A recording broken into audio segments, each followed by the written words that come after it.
Hi TFU community. So today I will be talking about my two book selections that I made for this class. As many of you know, I work with duly identified students, meaning that they are under the umbrella of special education students and English learners. So I chose my books specifically because I wanted to expand my reading to see what we're doing right now currently with my teachers and what we can do to improve them. That is one thing that I wanted to make a connection with through these books and through this reading. And I think both books that I chose, as I'm going to be talking more about them, you will see the connections that I made and how I made them, even though they are opposing views as to how we need to identify our students into special education. They gave very good ideas for teachers, and I would highly recommend. Both readings are very interesting in their own ways. I can definitely take part as I am an instructional coach with my teachers. But let's go ahead and start with my first book. So, the first book that I'm going to be talking about is Why Do English Learners Struggle with Reading? And it's Distinguishing Language Acquisition from Learning Disabilities. One thing that I found very interesting about the author and his point of view is avoiding putting our English learners into that label special education. He talks about the difficulties that a lot of students come and teachers just want to place them in there without giving the students a chance to explore the language, to explore the culture in the class. And one thing that I found in this book also was that culturally responsive classroom and teaching that we need to have in our classroom. So I thought it was very interesting to see this book come into play and how the author really portrayed that we need to help our students become successful regardless of them being an English learner, and how do we avoid that. So his point of view was really good to me as to connecting with those buckets of knowledge that we have seen in previous lessons, the big questions, being a community itself, building that framework around the students and the student needs. So I really, really liked this book and the readings that I did. Some of the things that I personally liked about this book was, that they gave a lot of examples of like fluency charts and what are things that maybe the student is coming with and what we can change for them to become more successful. And they also give like little checklist about the levels of the kids, about how you need to make your classroom eligible for all the students regardless of the language, regardless of the disability. And one thing that they did touch upon in this book was, that a lot of students are going to come with reading difficulties, especially if they come from a language that is totally different from English.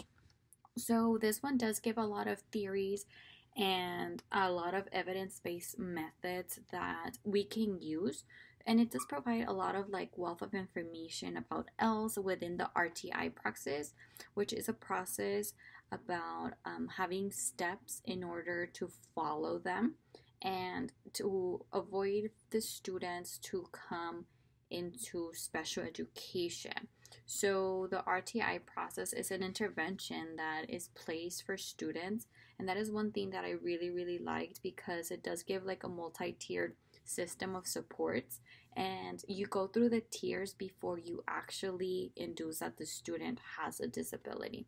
So this book was more about how to prevent our English learners to get into the classroom, which I really, really liked. I really got a good ideas, things that can be replicated for teachers, for schools, for districts. And I really, really liked this reading because it was very easy. And the author was very explicit as to how to approach our English learners before we even try to put them into special education. So even though it does come with a different view from my pop, it did give me a lot of good ideas onto the prevention, because a lot of teachers that I talk to, they do say, oh, it's because I think he belongs in special ed, but we're really not giving them the chance for our students to express themselves in their first language. The second book that I chose was a little bit more specific and targeted to my area. So it's English language learners with special education needs, the assessment, the identification, and the instruction.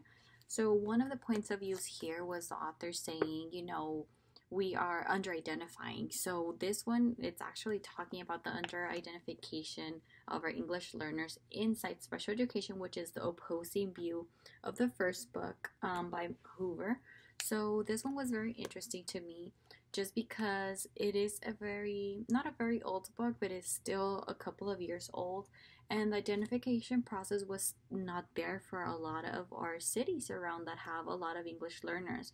So this book, what I really liked about it was that even though it talks about the English learners with disability or the duly identified student, it tells you how to be backed with your culture responsive planning, your culture responsive classroom that you want to have with your students.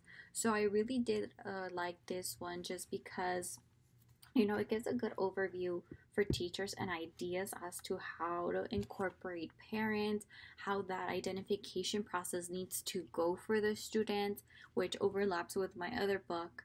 It also talked about,